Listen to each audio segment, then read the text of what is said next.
ছাগলটাকে এখানে রেখে দিয়ে পালা দেখি। আগে মোড়ল মশাই, আমার দিকটাও একটু দেখবেন দয়া করে। ঠিক আছে ঠিক আছে, এখন যা তো দেখি।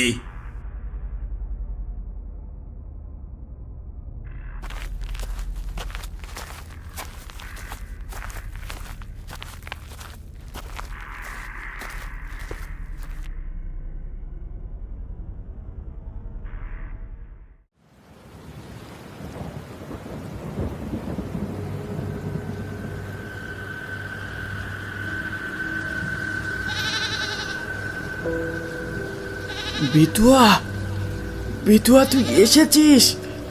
আয় আয়, আমায় নিয়ে যা, আমায় নিয়ে যা তোর সাথে, আমায় নিয়ে যা বিতুয়া, আমায় নিয়ে যা।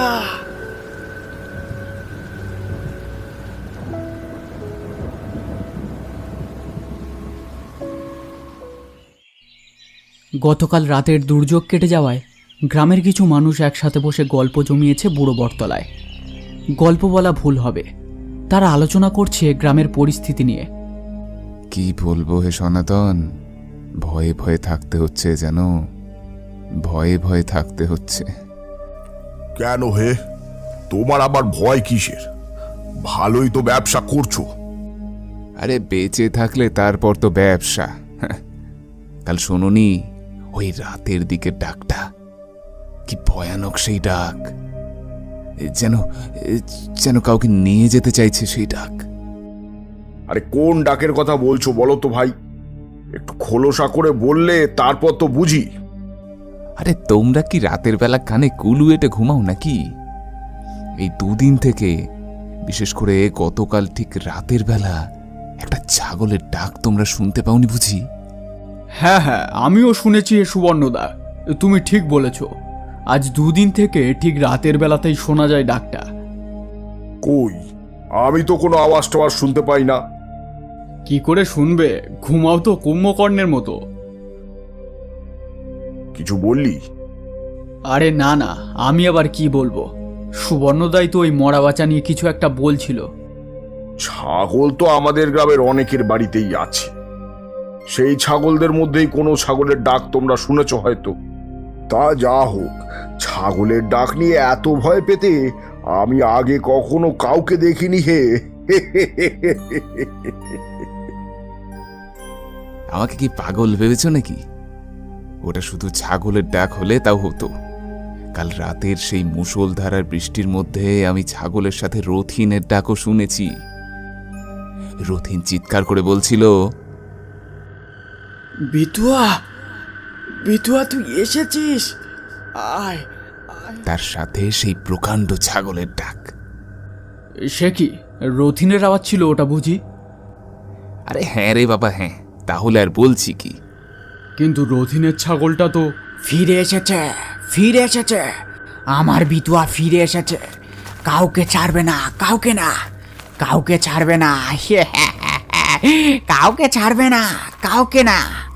হঠাৎ রথিন বটতলা রাস্তা দিয়ে চেঁচিয়ে চেঁচিয়ে উল্টো পাল্টা কি সব আওড়াতে আওড়াতে যাচ্ছিল। কিন্তু বটতলায় ওদেরকে দেখতে পেয়ে রথিন দাঁড়িয়ে এক দৃষ্টিতে ওদের দিকে তাকিয়ে থাকে। তারপর এক প্রকার সত্যকে উদ্দেশ্য করে বলে ওঠে, বেঈমান, মরবি, তুই মরবি, তুইও মরবি। ফিরে এসেছে, কাউকে ছাড়বে না, কাউকে না, কাউকে না। সবাইকে গালমন্দ করতে করতে রথিন বটতলা ছেড়ে চলে যেতে শুরু করে। কিন্তু সত্যর মনে যেন একটা অজানা ভয় জমতে শুরু করেছে তখন। সে নিজেকে একটু সামলে নিয়ে বলে, আহারে, ছাগলের শোকে বেচারা পাগল হয়ে গেছে। কি হয়েছিল বলো তো ব্যাপারটা? এই দুদিন আগে পর্যন্ত তো রথিন বেশ ভালোই ছিল, হঠাৎ কি এমন হলো যে এতটা মাথা খারাপ হয়ে গেল? আরে আমি বলছি কি হয়েছিল, কিন্তু তোমরা আবার কাউকে বলো না যেন ব্যাপারটা। আরে ভনিতা না করে আসল কথাটা বলে ফেলো তো বাপু। বলছি বলছি, তোমরা রেগে যাচ্ছ কেন হে? হ্যাঁ, তোমরা তো জানো যে রথিন তার বিতুয়া মানে ওই ছাগলটাকে কতটা ভালোবাসত। নিজে খেতে না পায় কিন্তু ছাগলটাকে না খাইয়ে রাখতো না। দুদিন আগের কথা, রথিন নিজের ছাগলটাকে ঘাস পাতা খাওয়াচ্ছিল বাড়ির সামনে। এমন সময় রথিনের বাড়ির সামনে দিয়ে হেঁটে যাচ্ছিল আমাদের গ্রামের মোড়ল। হাঁটতে হাঁটতে হঠাৎ মোড়লের চোখে পড়ে রথিনের ছাগলটা। ছাগলটাকে দেখে মোড়লের বেশ ভালো লেগে যায়। কি হে রথিন, ছাগলকে ঘাস পাতা খাওয়াচ্ছিস বুঝি? আরে মোড়ল মশাই, আপনি কখন এলেন? ক্ষমা করবেন, আমি খেয়াল করিনি। আরে ঠিক আছে ঠিক আছে, তা কেমন আছিস বল? সব ঠিকঠাক তো? হ্যাঁ মোড়ল মশাই, এই চলে যাচ্ছে। আচ্ছা, ভালো ভালো। তা তোর ছাগলটা তো বেশ নাদোষ নদোষ হয়েছে দেখছি, আমায় বেচবি নাকি? কি বলছেন মোড়ল মশাই? এই ছাগলন তো জীবন আমার, একে বেচি কি করে? বিতুয়াকে আমি বেচতে পারবো নি মোড়ল মশাই, আমায় ক্ষমা করবেন। আরে ভালো দাম পাবি, হ্যাকাতি করিসনি তো? ছাগলটা আমায় দিয়ে দে দেখি। না মোড়ল মশাই, বিতুয়ারে আমি কিছুতেই বেচতে পারবো নি, ও আপনি যতই দামাদামি করুন না কেন। কি, আমাকে না করিস? আচ্ছা, দিবি না তো? ঠিক আছে, এবার তুই দেখবি আমি কি করি। সোজা আঙুলে ঘি না উঠলে আঙুল কি হয় বেঁকাতে হয় সেটা আমার ভালো করে জানা আছে। হ্যাঁ, দেখে নেব তোকে আমি, দেখে নেব। মোড়ল গালমন্দ করতে করতে রথিনের বাড়ি ছেড়ে চলে যায়। কিন্তু রথিন সেদিকে নজর না দিয়ে ছাগলটাকে আবার ঘাস পাতা খাওয়াতে শুরু করে। বিতুয়া, এই নে পাতা খা। ভয় পাসনি রে বিতুয়া, এই তোকে আমি বেচবো নি। তুই ছাড়া আমার আর কে আছে বল? তুই এখানেই থাক, আমি একটু জমি থেকে ঘুরে আসি। জমিতে জল দিতে হবে, আরো অনেক কাজ। ঝুড়িতে ঘাস পাতা রাখা আছে, খেয়ে নিস রে বিতুয়া, আমি যাই। রথিন ছাগলটাকে বেঁধে রেখে জমির দিকে যেতে শুরু করে।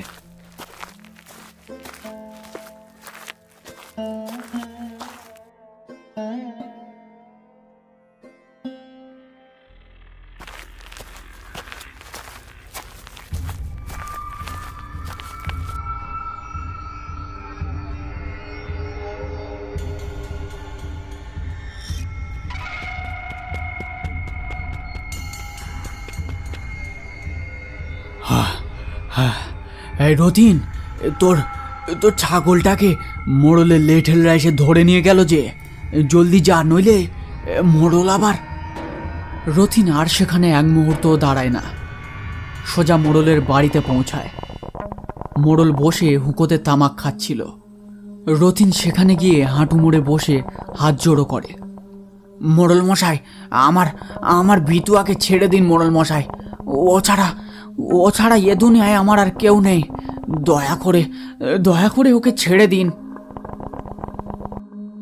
কে? রথিন, এই দেখো দেখি, তোর ছাগল আমার কাছে থাকলে তারপর তো ছাড়বো নাকি? সে তো এখন অমনটা বলবেন না মোড়ল মশাই, দয়া করুন, দিয়ে দিন আমার বিতুয়াকে আমার কাছে, দিয়ে দিন দয়া করে।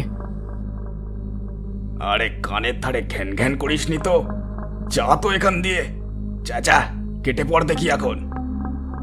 শয়তান, আমার বিতুয়াকে মেরে খেয়েছিস, ছাড়বো না তোকে, তোকে তোকে মেরে খাবো, আমি তোকে মেরে খাবো। হত ছাড়া কোথাকার! এই, কে আছিস? এই বেটাকে মেরে বাড়িতে ফেলে দিয়ে আয় দেখি। ছাগলের শোকে পাগল হয়ে গেছে বোধহয়, মরকট একখানা। ছাড়বো না, আমি ছাড়বো না তোকে, তোকে ছাড়বো না। আমার বিতুয়া ফিরে আসবে ফিরে, তোকে খাবে। তুই মরবি মোড়ল, তুই মরবি। আর হাবাদে ঠিক করে খাবারটা হজমও করতে দিল না হে। ভালো করে ঠেঙিয়ে আধ মরা করে ফেলে দিয়ে আয় ওকে ওর বাড়ির সামনে, তারপর মজা বুঝবে মরকটটা।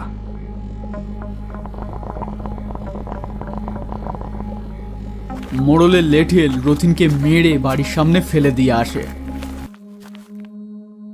তারপর থেকেই রথিন পাগল হয়ে গেছে।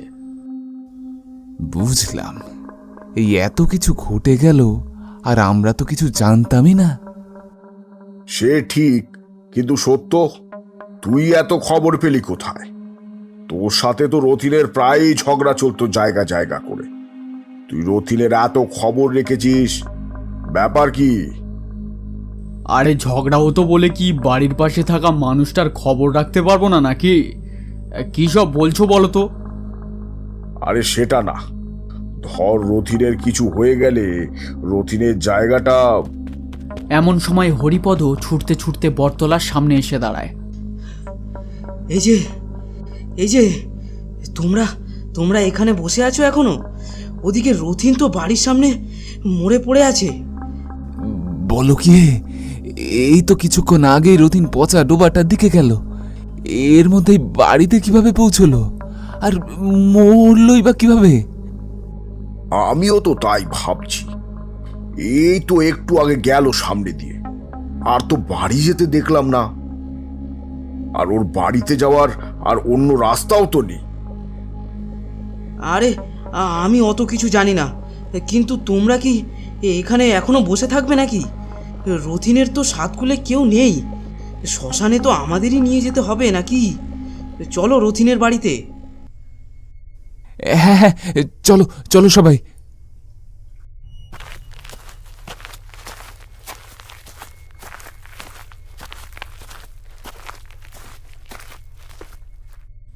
রথিনের বাড়িতে পৌঁছে ওরা বাঁশের একটা খাটিয়া বানাতে শুরু করে। রথিনের মৃতদেহটা তখন সাদা চাদরে মোড়া অবস্থায় দাবার উপরে রাখা আছে। বলো হরি। সবশেষে ওরা কয়েকজন মিলে রথিনের মৃতদেহটাকে বাঁশের তৈরি খাটিয়াতে তুলে রওনা দেয় শ্মশানের দিকে। বলো হরি। হরি বল। বাঁশের খাটিয়াটা কাঁধে নিয়ে হাঁটতে হাঁটতে ওরা লক্ষ্য করে আকাশ ঘন কালো মেঘে ঢেকে আসছে ধীরে ধীরে। বলো হরি, হরি বল, বলো হরি, হরি বল। এই আকাশ যে মেঘে ঢেকে যাচ্ছে ধীরে ধীরে, তাড়াতাড়ি চলো হে সব। একবার বৃষ্টি শুরু হলে আর রক্ষে থাকবে না। হ্যাঁ হ্যাঁ, তাড়াতাড়ি পা চালাও সব। বলো হরি, হরি বল, বলো বলো বলো হরি। বলো হরি বল, হরি বল, বলো হরি, হরি বল, বলো হরি। হরি বল। একটা সময় ওরা শ্মশানের কাছে এসে পৌঁছায়। ঘন কালো মেঘ তখন ঘিরে ফেলেছে পুরো আকাশটাকে। তার সাথে মাঝে মাঝে কর্কর শব্দ করে বিদ্যুতের ঝলক।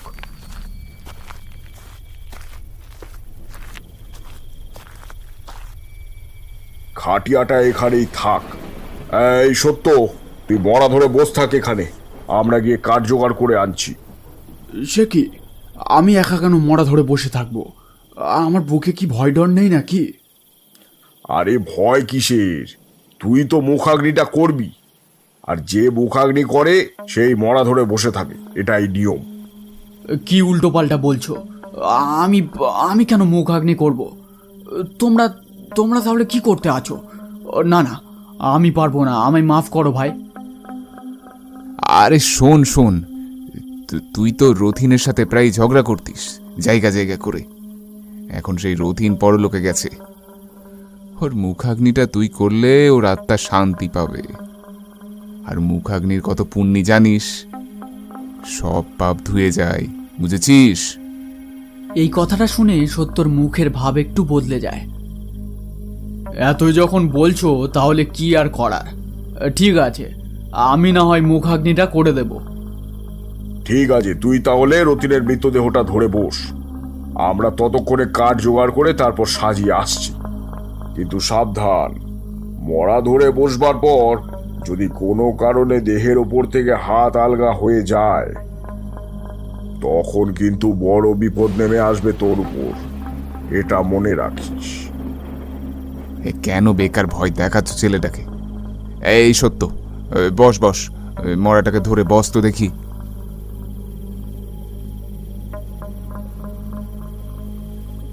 আমার ভীষণ ভয় করছে, তোমরা কাছাকাছি থেকো, বেশি দূরে যেও না আবার।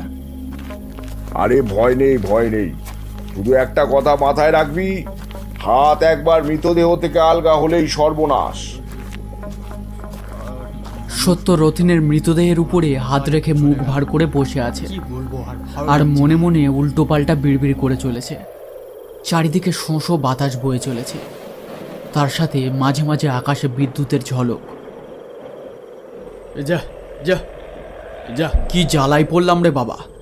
একেই মরকট্টার দেহটাকে ধরে বসে থাকতে হচ্ছে, তার উপর আবার মশার উৎপাত, জ্বালাতন যত সব।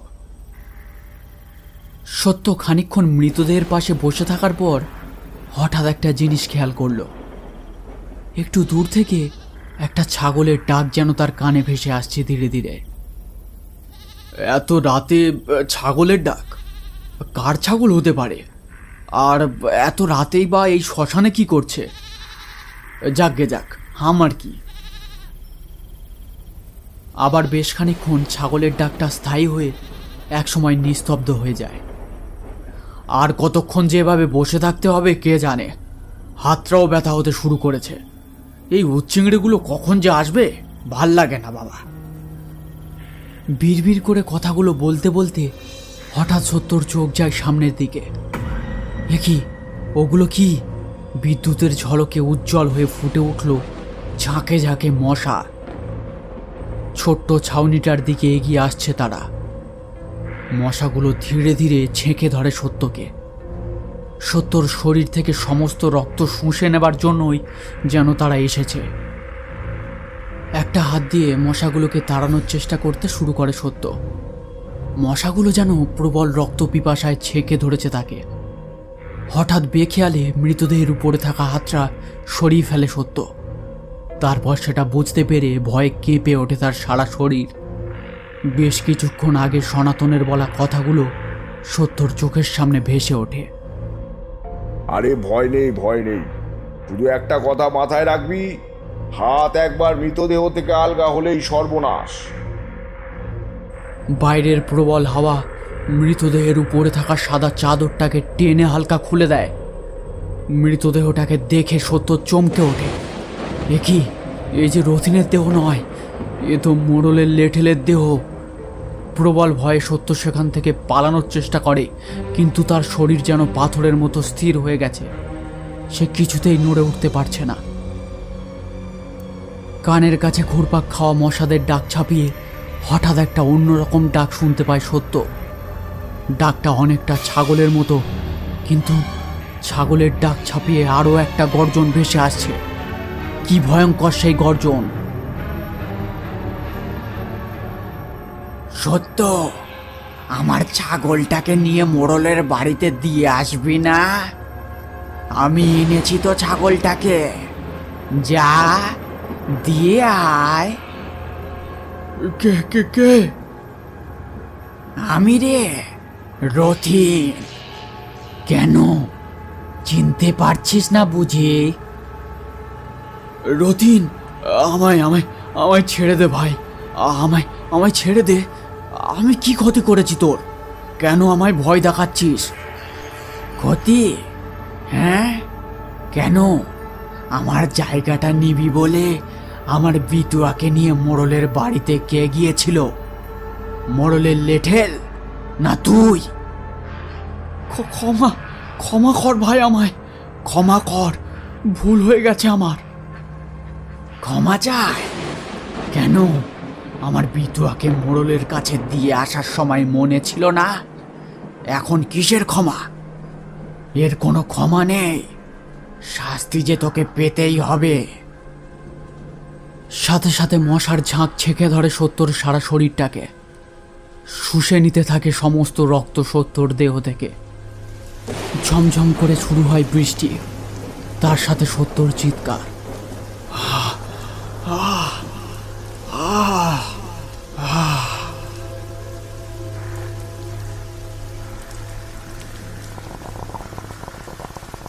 বারান্দায় বসে আয়েশ করে মুখোতে ভুরুক ভুরুক তামাক টানছে মোড়ল। কে জানে গ্রামের আর কারো অনিষ্ট করার কথা ভাবছে সে। বাইরে ঝমঝম করে বৃষ্টি পড়তে শুরু করেছে। এবার সে উঠে যাবে বারান্দা থেকে। হঠাৎ পাশে থাকা লণ্ঠনটা নিভে যায় দপ করে। এ কি, লণ্ঠনটা নিভে গেল? তেল টেল ভরে রাখে না ঠিক মতো, যত সব। এই, কে আছিস? লণ্ঠনটা জেলে দিয়ে যা তো দেখি। আর একটু জলও নিয়ে আসবি, বড় তেষ্টা পেয়েছে। একজন ঘটি নিয়ে জল দেয় মোড়লের হাতে। অন্ধকারে মোড়ল তাকে ঠিকভাবে দেখতে পায় না।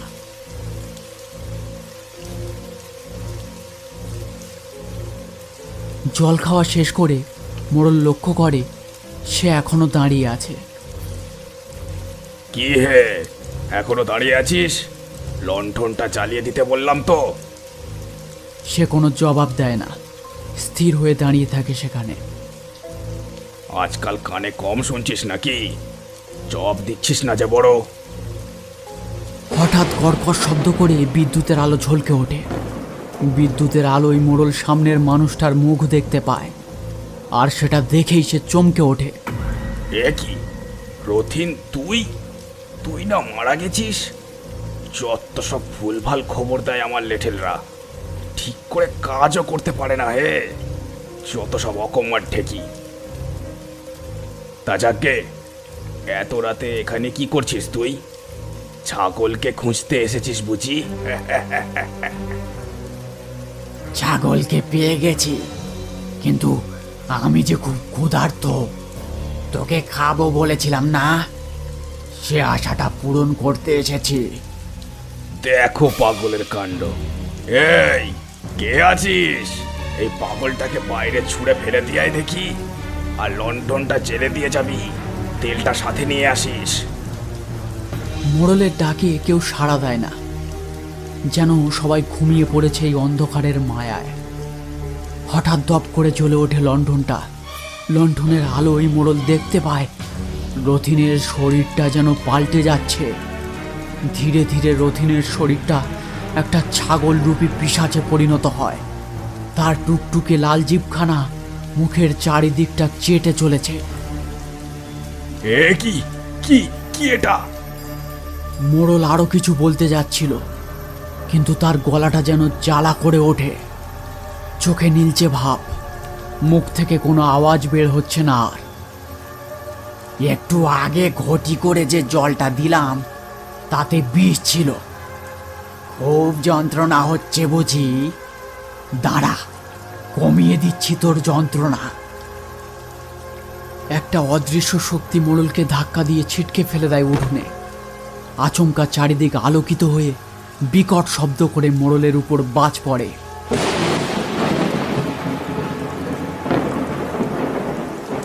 রথিনের চোখে জল নেমে আসে। তাকে আর বিধুয়াকে যারা মেরেছে সবাই শাস্তি পেয়েছে। সেই আনন্দের জল ঝরে পড়ছে তার চোখ দিয়ে।